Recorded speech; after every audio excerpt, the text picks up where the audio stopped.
दोस्तों, सुबह उठते ही डीएम साहब की एक वीडियो देखा गुवाहाटी डिस्ट्रिक्ट के, तो मुझे देख के सच में ये फील हुआ।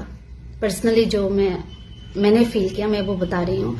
शायद मैं गलत भी हो सकती हूँ, क्योंकि हाउस वाइफ हूँ। दाल चावल बनाते बनाते जो दिमाग में आया, आज वही मैं शेयर कर रही हूँ आप सबको। जो मुझे गलत लगा वो शेयर कर रही हूँ। आपकी क्या ओपिनियन है, आप मुझे कमेंट में बता सकते हैं। मुझे सबसे पहले जो बात ध्यान में आया, आपको पता है दिल्ली में अरविंद केजरीवाल की जब समयकाल कार्यकाल चल रहा था, उस दौरान जब नए नए सीएम बने थे, तब वो धरने पे बैठे थे। रीजन क्या था? रीजन था कि एडमिनिस्ट्रेशन सर्विस के जो लोग हैं वो उनकी बात नहीं सुनते। ये रीजन था। ये बात अजीब है, पर ट्रू साइड ऑफ ब्यूरोक्रेसी। वैसे मैंने ब्यूरोक्रेसी के ऊपर 1 साल पहले भी वीडियो बनाया था, आज फिर से ये जरूरत पड़ गई। जब किसी भी हाई पोस्ट पे पोस्टेड बंदा हो या फिर हाईली सेंसिटिव लीडर हो, है ना, वो जब किसी ब्यूरोक्रेट से मिलने जाते हैं, मुझे ऐसा लगता है कि उनका जो रिस्पॉन्स है वो सही नहीं था। अगर हाईली सेंसिटिव जो लीडर है उनके साथ ही ऐसा हो रहा है, तो हम जो आम नागरिक हैं, हम जो पब्लिक हैं, उनके साथ क्या होता होगा? वो तो कभी परछाई तक देखने के लिए तरस जाते होंगे। जो रिप्लाई देने की तरीका है वो गलत लगा, अटेंशन देना चाहिए था। उनका जो एटीट्यूड है वो मुझे सही नहीं लगा। We all know that administration service के हेल्प की बगैर कोई भी देश चलाया नहीं जा सकता। एडमिनिस्ट्रेशन की किन हालात में जाने के बाद एक पब्लिक रिप्रेजेंटेटर के साथ ऐसा हो सकता है? पब्लिक रिप्रेजेंटेटर मतलब पब्लिक की आवाज। अगर आप पब्लिक की आवाज नहीं सुनोगे तो डेवलपमेंट की कई हिस्से जो हैं उसमें गैप रह जाएगा, क्योंकि आपकी एरिया इतना बड़ा है, आप हर जगह पे जाके काम नहीं कर पाते हो। हर जगह की हर सिचुएशन की आप हर एक छोटे से छोटे गांव में नहीं पहुंच सकते। उसमें पहुंच सकते हैं एक पब्लिक रिप्रेजेंटेटिव, और पब्लिक रिप्रेजेंटेटिव के साथ इस तरीके की बिहेवियर सही नहीं है। जब तक पोस्ट है, जब तक आपकी जॉब है, तो आपकी कुर्सी है, तब तक आपकी बहुत ही रेस्पेक्ट भी रहेगा, समाज में आपकी दबदबा भी रहेगा।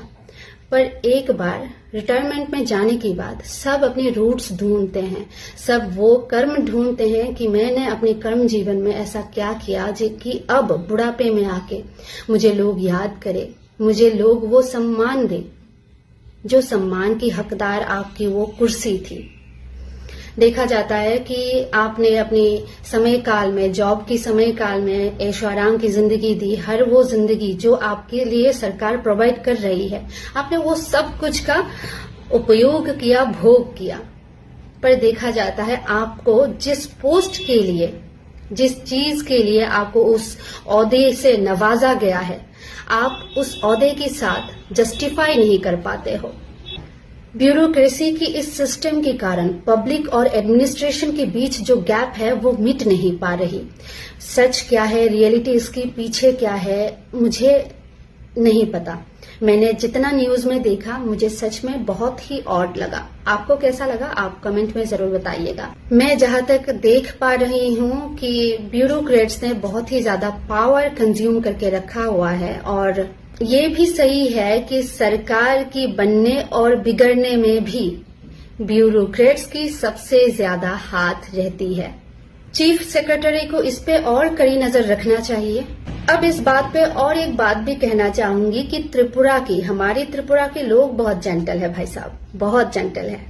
आए दिन मैं न्यूज़पेपर में, न्यूज में देखती हूँ कि आउट ऑफ स्टेट में जो है वो एमएलए के साथ डीएम की हाथापाई हो गई। कई सारे एमएलए ने डीएम के नाम पे केस फाइल कर दिया। जो भी ऑफिसर्स हैं, जो बड़े बड़े पोस्ट होल्डर हैं, उनके साथ मतभेद के कारण कई सारे केसेस चल रही है। हाल ही में एक रिपोर्ट अनुसार त्रिपुरा से गए हुए एक ऑफिसर के ऊपर इंक्वायरी चल रही है। एक आईएएस ऑफिसर जिनको डिप्यूटेशन में आउट ऑफ स्टेट भेजा गया है। चल क्या रहा है भाई? मुझे ये समझ में नहीं आता कि त्रिपुरा के लोग ज्यादा अवेयर है या फिर आउट ऑफ स्टेट के लोग हमसे ज्यादा अवेयर है। क्या लगता है आपको? आईएएस ऑफिसर इन इंडिया वो सबसे ज्ञानी व्यक्तियों में से एक है। तो भाई जब ज्ञान अगर सर पे चढ़ के बोलने लगे, दैट टाइम उसे अहंकार कहते हैं, उसे अहंकार कहते हैं। और अहंकार हर किसी की पतन की वजह होता है। मैंने ये कहावत भी सुनी है कि जो जितना ज्ञानी वो उतना ही सरल सीधा। जो भी एडमिनिस्ट्रेशन में कुर्सी होल्ड करके बैठे हुए हैं, मैं उनको कहना चाहूंगी कि ये कुर्सी आपकी ऐशो आराम के लिए नहीं है, ये कुर्सी लोगों की सेवा के लिए है। और आपको इस कुर्सी की, क्योंकि कहते हैं जितना बड़ा ऊंचा स्थान उतनी ही दायित्व भी ऊंची होती है, बहुत ज्यादा होती है। मैं भी बहुत बिजी रहते हो, मैं भी बहुत सारा काम है जी, ये आपकी फर्ज में आता है। और ये काम के लिए ही आपको इतनी इज्जत, इतनी सम्मान और इतना प्यार लोगों से मिलता है। बस आज के लिए इतना ही। अगले वीडियो में फिर से आप सबके साथ मुलाकात होगी। तब तक के लिए मुझे कीजिए विदा। जय हिंद।